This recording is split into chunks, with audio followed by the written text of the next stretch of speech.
So ఇప్పుడు ఎవరెవరు ఎట్లా మీరు ఎట్లా మిమ్మల్ని ఎట్లా ఉద్యోగంలో తీసేసారు? మీరు చేసిన తప్పేందట? నేను చేసే తప్పు ఏమంటే నేను ఈ హైదరాబాద్ బీరంగూడ టు విజయవాడ బస్సు వెళ్తున్నా. నా దాంట్లో బస్సులో 37 మంది ఉండగా ఇంకిద్దరు వచ్చారు. టికెట్ ఇవ్వమంటే ఇచ్చిన. వామో వీళ్ళు ఏసీ బస్సు ఉందామని దిగిపోయారు వాళ్ళు. దిగిపోతే ఆ టికెట్ ఇంకోళ్ళకి ఇచ్చిన నేను. అదే తప్పు నేను చేసింది. అంతకే కథం రిమూల్. అది ఎన్ని రోజుల 3-4 రోజుల కథమే రిమూల్ ప్రసాద్ మిస్ సార్ ఆర్ఎం దగ్గరకు పోయినా.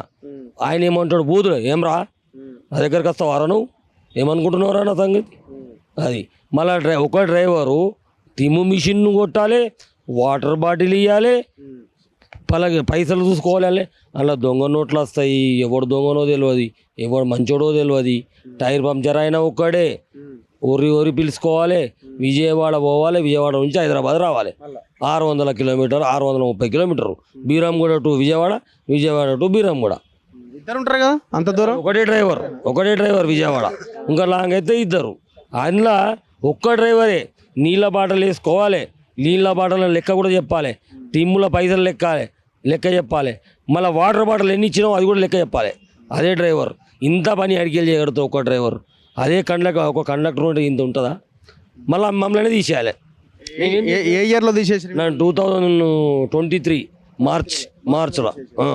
అప్పటి నుంచి ఏమీ లేదు. ఇక ఏం పని చేస్తున్నారు ఇప్పుడు? ఏం కూలీ ఏది మాలేదు. ఇట్లనే అందరం వచ్చి అయ్యా అప్ప అని ఎప్పుడైనా దొరికితే ఏదో కారో బీరో నడిపించుకుంటున్నాం.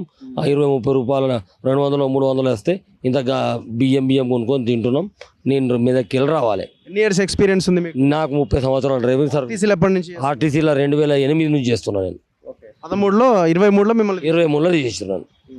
15 ఏళ్ళు చేసినాం. 15 ఏళ్ళు చేసాం. ఇంకా మీరన్నా మిమ్మల్ని ఎట్లా రిమూవ్ చేశారు? ఏం కారణం చెప్పారు? మా కారణం ఏంటంటే సార్, మా టిమ్ము కొంచెం వర్షం నీళ్ళలో నాని మిషన్ ఉంది కదా సార్, అది నీళ్ళల్లో నానిపోయి అది టిక్కులు చక్కగా రాలేదు సార్. చక్కగా రాకపోయేసరికంటే అప్పుడు ఆ రోజు మేము నైట్ అవుట్ చేస్తున్నాము. మా డ్రైవర్ 1 గంట డ్యూటీకి లేట్ వచ్చాడు. మళ్ళీ నేను ట్రాఫిక్ జామ్లో కూడా 1 గంట లేట్ అయింది.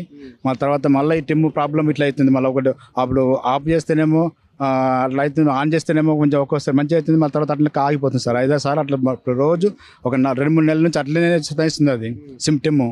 అయితే దానివల్ల అది అట్లా ఎందుకు సతాయిస్తుంది అని చెప్పి మళ్ళీ డిపోకి పోదామని చెప్పేసి మా డ్రైవర్ గారితో అంటే, అద్దు రాములు డ్రైవర్కు అట్లా మనం పోద్ది డిపోకి వద్దు, మళ్ళీ ఇంకా లేట్ అవుతుంది, మళ్ళీ ట్రిప్ క్యాన్సిల్ చేయాల్సి వస్తుంది, క్యాన్సిల్ చేస్తే మళ్ళీ ప్రాబ్లం మళ్ళీ నా మీద పడుతుంది అన్న ఉద్దేశంగా అతను ఏం చేసిందంటే, అవసరం లేదు రాములు అట్లా చేయొద్దు, నువ్వేం చేసి వచ్చినా ఏం కాదు, టికెట్లు కరెక్ట్ రాలేవు కదా, ఒక 2-3 పేపర్ల మీద రాసి చేయంటే అప్పుడు లాస్ట్ ట్రిప్లో అట్లా ఒక 4 టికెట్ల మీద రాసిచ్చాను. అందులోకెళ్ళి అన్ని ట్యాలీ అయినాయి, కాకపోతే ఒక 2 టికెట్లు ట్యాలీ కాలేవు. దానివల్లనే అప్పుడే చెక్కింగ్ అయింది. వాళ్ళు చూసే ఇప్పుడు ఎన్ని రోజుల నుంచి చేస్తున్నావు, ఎట్లా చేస్తున్నావు, ఎందుకు చేస్తున్నావు, ఇదంటే నువ్వే కావాలని చేస్తున్నావు అని చెప్పేసి అని అనవసరంగా మాకు కేసు రాసి మమ్మల్ని ఈ విధంగా చేసింది సార్. రోడ్డు మీద వాల్యుయేషన్లు చాలా ప్రాబ్లం అవుతుంది. ఇప్పుడు మాకు ఏం లేదు, 2 ఆడపిల్లలు, ఒక బిడ్డ కొడుకు, వాళ్ళని చదివించాలంటే చాలా ప్రాబ్లం అవుతుంది.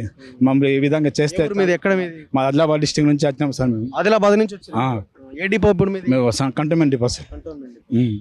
హైదరాబాద్ టు ఎక్కడ? మీరు ఆదిలాబాద్ డిపో కాదు, మా ప్రాపర్ ఆదిలాబాద్, కాకపోతే ఇక్కడ సిటీ కండక్టర్ నేను.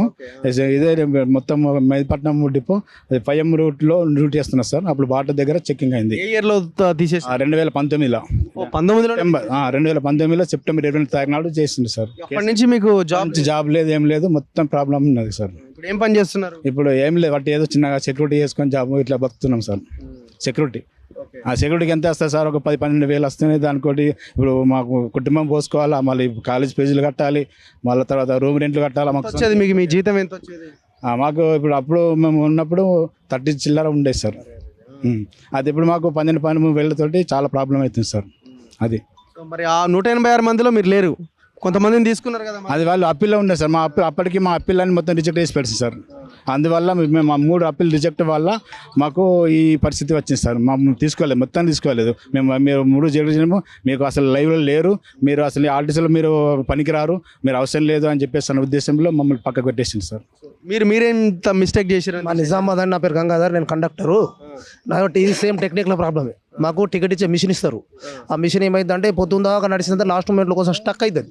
ఎందుకంటే ఛార్జింగ్ అయిపోయింది అనుకుంటే ఒకసారి టికెట్ వెళ్ళదు, లేదంటే ప్రింట్ రాకుండా వైట్ పేపర్ వచ్చేస్తుంది. మేము చూసామో దాన్ని ఒకేసారి నెంబర్ కనిపిస్తుంది. అలా అయ్యంగా 38 టికెట్ లోపల నేను ఒక 3 టికెట్లు అట్లనే, ఒక 4 టికెట్లు చేతితో రాసిన, ఆ టికెట్ నెంబర్ ట్యాలీ కాలేదు. టాలీ కాకపోతే వాళ్ళు ఏం చేశారంటే ఆ కండక్టర్ డబ్బులు తీసుకున్నారు, వైట్ పేపర్ రాసిచ్చారు అనే అభియోగం పైన నన్ను సస్పెండ్ చేసి రిమూవ్ చేయడం జరిగింది. 1 month లోపలే రిమూవల్, సస్పెండ్ అండ్ శాశ్వతంగా రిమూవ్ చేశారు. టోటల్ శాశ్వతంగా ఫస్ట్ ఏం చేస్తాం, మెమోరియల్ ఒకటో అప్పీల్ ఉంటుంది, డివిఎం గారికి పెట్టాం, ఆయన సేమ్ డిఎం గారు చెప్పింది చెప్పారు. రెండవ అప్పీలు ఆర్ఎం గారికి పెట్టాం, వారు కూడా అదే డిసిషన్ తీసుకున్నారు. ఈడీ గారికి పెట్టినాం, ఇక లాస్ట్ అప్పీల్ అది. అక్కడ నుంచి కోర్టుకే వెళ్ళాలి. కోర్టుకు వెళ్ళాం కానీ కోర్టుకు కూడా మా ఆర్టీసీ అక్కడ లాయర్లు వస్తలేరు, అక్కడ కూడా జాప్యం అవుతున్నది. అది కూడా ఎందుకు జరిగిందంటే గత గవర్నమెంట్ లోపల కేసీఆర్ గారు అంటారు తెలియదు కానీ కోర్టుకు కూడా మా లాయర్లు రాలేరు, కౌంటర్ వేయలేరు. అంటే మా లాయర్ గారు చెప్తున్నాం, కౌంటర్ వేసేది ఇప్పటివరకు సాగదీస్తూనే ఉన్నారు. ఏం చేస్తున్నారు మీరు? ఏం పని చేస్తున్నామని ఉంటే బయట కూలి చేస్తున్నాం, నాకు వేరే పనులు ఏం రావు. మేము కండక్టర్ డ్రైవర్లం కాదు, కండక్టర్లము. ఏదో తలుగుతే కైకిలు చేస్తున్నాం, లేకుండా లేదు. నిజామాబాద్లో. ఎన్ని ఇయర్స్ ఉన్నది మీకు ఎక్స్పీరియన్స్ ఆర్టీసీలో? నేను 2009లో జాయిన్ అయినా, 2019లో కేసు అయింది. 10 ఏళ్ళు పనిచేసారు? 10 ఏళ్ళు పనిచేసినాము. బెస్ట్ కండక్టర్ అవార్డులు 10 తీసుకున్నాం. 10 అవార్డులు వచ్చినాయి. 10 అవార్డులు వచ్చిన పికేజ్ చూస్తే మొత్తం స్టేట్ లెవెల్లో ఫస్ట్ ఉన్నది. మా డిపో ఫస్టే, మేము ఫస్టే. అయినా జరిగిపోయింది, టెక్నికల్ ప్రాబ్లం అది. ఇప్పుడు అవార్డులు ఎట్లా ఇచ్చినారు మీకు? అవార్డ్స్ ఎట్లా ఇచ్చారు? Best conductor and best EPK. మా దగ్గర బెస్ట్ ఈపీకే ఉంటుంది. ఎవరు డబ్బులు ఎక్కిస్తే వాళ్ళకే. ఈపీకే అంటే ఎర్నింగ్ పర్ కిలోమీటర్స్. ఆ కిలోమీటర్కి ఎన్ని డబ్బులు ఎక్కిస్తే అంత ఇష్టం. హైదరాబాద్ బస్ వస్తుందన్న, దానికి ఒక టార్గెట్ ఉంటుంది, 12,000 రూపాయలు టార్గెట్ ఉంటుంది, 15,000 టార్గెట్ ఉంటుంది. ఆ 15,000 ఇతను 18,000 ఇచ్చిండు అనుకోండి, ఆయనకి ఎంత 100కి 20 రూపాయలు ఇస్తారు, 100కి 10 రూపాయలు. అట్లా 18,000 20,000 రూపాయలు తీసుకొచ్చిన వల్ల ఉత్తమ కండక్టర్ ఎన్నికైనటువంటి కండక్టర్ను ఒక్కటే దాంతో ఒక్క చిన్న మెంబర్తో తీసి అవతల తీసుకొట్టాను కదా. 10 ఉత్తమ అవార్డులు వచ్చింది. 10 టైమ్స్ మీకు అవార్డు? 10 టైమ్స్ కాదండి, 20 టైమ్స్ ఉన్నాయి నా దగ్గర. 20 టైమ్స్ నా దగ్గర ఉన్నాయి, కూడా ఇప్పటికి ఉన్నాయి. ఇంకా అక్కడ ఉత్తమ అవార్డు వచ్చింది దాంట్లో పరిగణలో తీసుకున్నాడు. మా డిపో కూడా ఉన్నది ఇప్పటికి, స్టేట్లోనే నెంబర్ 1 డిపో, అందులో మేము నెంబర్ 1. అయినా ఒకే ఒక కేసు వలన 6 సంవత్సరాలు. మీతో ఏ యూనియన్ మీకు సపోర్ట్ గా వచ్చి మాట్లాడదా? యూనియన్లు బీకేసారు, యూనియన్లే లేవు. యూనియన్ తీసేసి లీడర్లు ఉన్నారుగా. లీడర్లు వాళ్ళది ఏం నడుస్తున్నది? సజ్జనార్ వచ్చి నుంచి లీడర్ లేరు. కేసీఆర్ గారే తొక్కేసారు యూనియన్లను. సజ్జనార్ గారు కేసీఆరే తొక్కేసిండు యూనియన్లను.